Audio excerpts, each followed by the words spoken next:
What if I told you the most common thing my doctor mentioned at my checkup a few years back, when I was around 58, might actually be slowing your recovery more than helping it?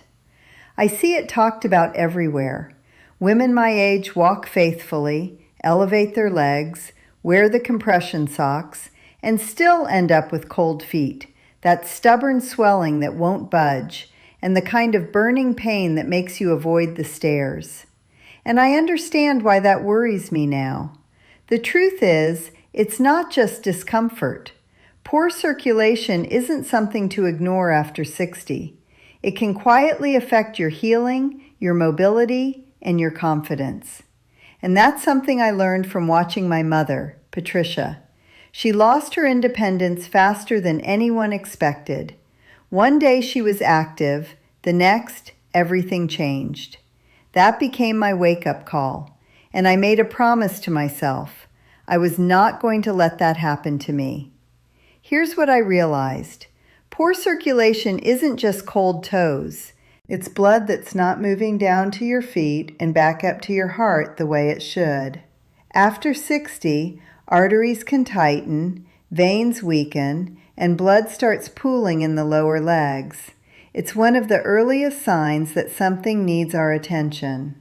Research shows that by age 70, nearly 1 in 5 adults has measurable peripheral artery disease in the legs, and many don't know it yet. So I started researching, talking to my doctor, learning about what actually works. What changed for me was understanding that recovery doesn't rely on step counts alone. It relies on specific movements that physically push blood back toward the heart. Once you understand which muscles drive that pump, the solution becomes shockingly simple. And I'm saving the best for last, because when you understand what's really happening inside your legs, you'll never look at exercise after 60 the same way again. This could be the difference between staying strong and independent at 80 or watching your mobility quietly slip away by 70. Let's start with movement number 5. Movement number 5, the second heart pump, calf activation. I call this the gentle awakening.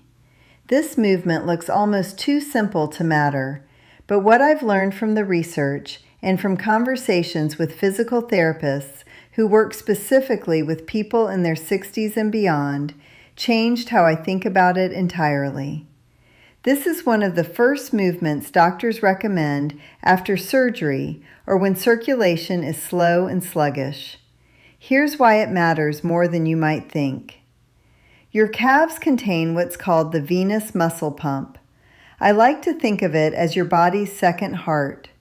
Every time this muscle contracts, it physically squeezes the veins in your lower legs and pushes blood back up toward your heart. After 60, this pump weakens fast, especially if you sit for long periods. When it's not doing its job, blood pools in the ankles and feet, swelling increases, oxygen delivery drops, and healing slows down. I started doing this simple movement during my morning coffee or while I'm reading out on the porch here in Asheville, and it made a real difference. Clinical studies in vascular rehabilitation show that simple ankle pumping can significantly improve venous return and reduce lower leg swelling in older adults, even without standing or walking. The key is not intensity, it's consistency and deliberate movement.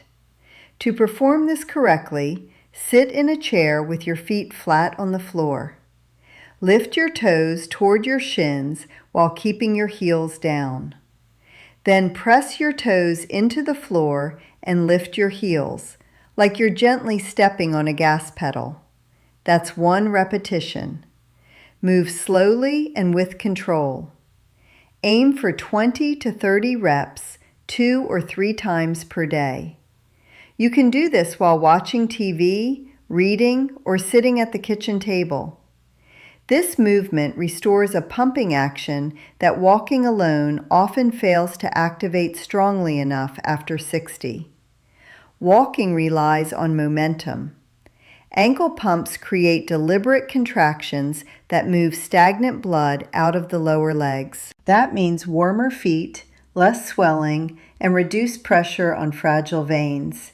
It's also one of the safest ways to begin if pain, balance issues, or fatigue currently limit what you can do. But ankle pumps only wake the system up. The next movement strengthens the muscle that keeps blood from pooling in the first place. And that's where real circulation changes begin. Movement number 4, seated leg lift for strength and circulation. If you think sitting down means this one is easy, you're about to be surprised. What I found in the research was eye-opening. A 2024 study published in the Archives of Physical Medicine and Rehabilitation found that adults over 60 who perform seated leg lifts with light resistance improved their walking speed by 28% and their stair climbing ability by 45% in just 8 weeks. Those numbers matter more than they might seem at first. Walking speed is connected to something doctors call the sixth vital sign, because slower walking speed is strongly linked to higher fall risk, loss of independence, and how long we stay active and healthy. Here's why this exercise works when walking doesn't.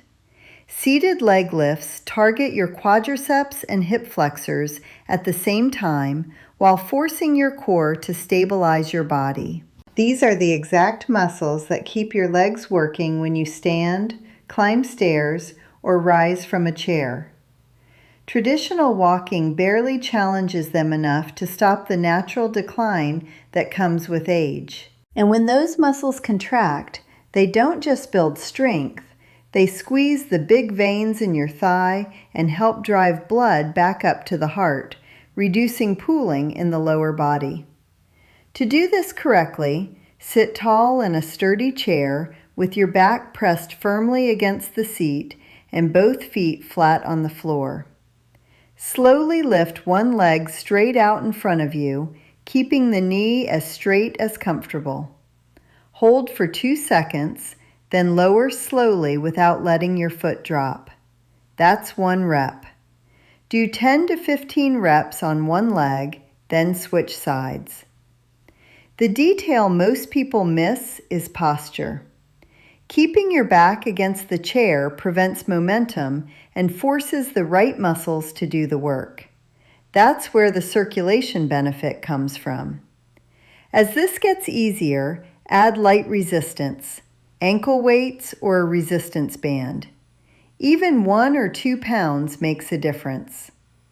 What I realized is that our muscles respond to progressive challenge at any age. Research shows older adults often improve faster because we're starting from a different baseline. Little by little, the results build. This movement reduces stiffness, improves walking tolerance, and strengthens the muscles that move blood through the upper legs, something ankle pumps alone simply can't do. But even strong thighs won't protect you if your balance system isn't working correctly. Movement number 3, standing calf pump walk with support. This is a muscle group that rarely gets mentioned, but it's often the first reason women my age lose their independence. Here's something that surprised me when I was learning. A landmark report cited by the National Institute on Aging found that calf strength is one of the strongest predictors of whether someone over 60 maintains their independence. People with stronger calves had dramatically fewer falls and were far less likely to need help with daily activities. Here's why that matters. Your calf muscles act like a mechanical pump. Every time they contract, they squeeze deep veins in the lower leg and force blood upward against gravity. Weak calves mean blood pools, swelling increases, oxygen delivery drops, and your body's reaction time slows down. This is why people who work in aging and rehabilitation focus so much on this movement, even though it looks almost too simple. Here's what makes this different from the others. It doesn't just build strength, it retrains circulation and balance at the same time. The exact combination your body relies on to prevent a fall. I think about my grandchildren, Sophie, Henry, and little Lily.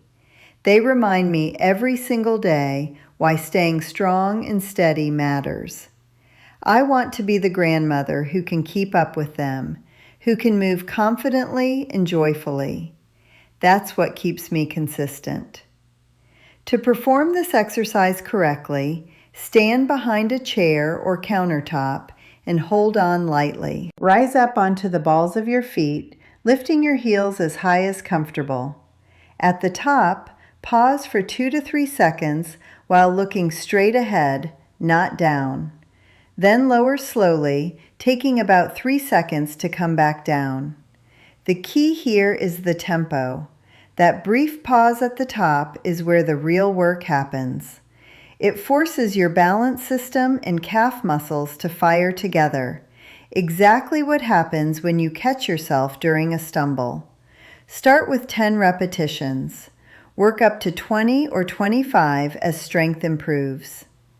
Over time, this single movement improves ankle stability, circulation, and reaction speed all at once. It's one of the most direct ways to reduce leg swelling while also lowering fall risk without stressing your joints. Now, we're approaching the top 2 exercises, and this is where everything changes. Movement number 2, single leg circulation hold. Our runner-up spot goes to the single leg stance hold, and this one is closer to number 1 than most people realize. Before you dismiss this as just balance, here's something that struck me when I was researching. Large population studies referenced by the National Institutes on Aging show that the ability to stand on one leg is one of the strongest predictors of future falls, mobility loss, and rapid physical decline after 60. Adults who struggle with simple single-leg balance tests are several times more likely to experience serious falls within the next few years. And once falls start, circulation almost always gets worse, not better. Here's why this matters for blood flow specifically. Every time you stand on one leg, your calf, ankle, hip, and core muscles are forced to contract continuously to keep you upright. That sustained contraction creates a prolonged muscle pump effect, especially in the calves, pushing blood upward instead of letting it pool in the lower legs. Walking never creates this demand.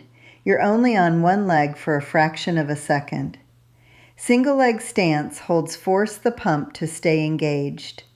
And this is where circulation and fall prevention come together in a way that's truly remarkable. When balance declines, people move less. When movement drops, blood flow slows, swelling increases, pain rises, confidence falls, and that's how the downward spiral begins. I watched that happen with my mother, and I refuse to let it happen to me. Here's how to perform this properly. Stand next to a countertop, chair, or wall, and place one hand lightly on it for support. Shift your weight onto one leg and lift the other foot just an inch or 2 off the floor. You don't need to lift it high. Stand tall. Keep your eyes forward. Avoid gripping with your toes. Hold this position for 20 to 30 seconds, breathing normally. Then switch legs. That's one set. Start with 2 rounds per side. As this gets easier, reduce how much you rely on your hand for support. Eventually, you'll be able to hover your hand without touching, and that's a proud moment. What makes this exercise powerful is not just balance, it's time under tension. Those sustained contractions keep blood moving, strengthen stabilizing muscles, and retrain your nervous system to react faster when you stumble. Studies consistently show that improving single leg balance reduces fall risk, improves walking confidence, and helps people stay active, which is essential for long-term circulation health. But here's the key limitation. Balance keeps you upright. It doesn't fully restore blood flow on its own. To do that, you need the most powerful version of the calf pump there is, the moment you've been waiting for. Movement number 1, standing calf pump hold.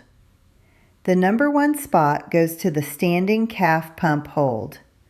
And once you understand what this movement does inside your legs, you'll see why it makes such a significant difference for restoring blood flow after 60. This is the movement I mentioned at the beginning, the one my doctor pointed me toward when I was 58 and starting to pay attention.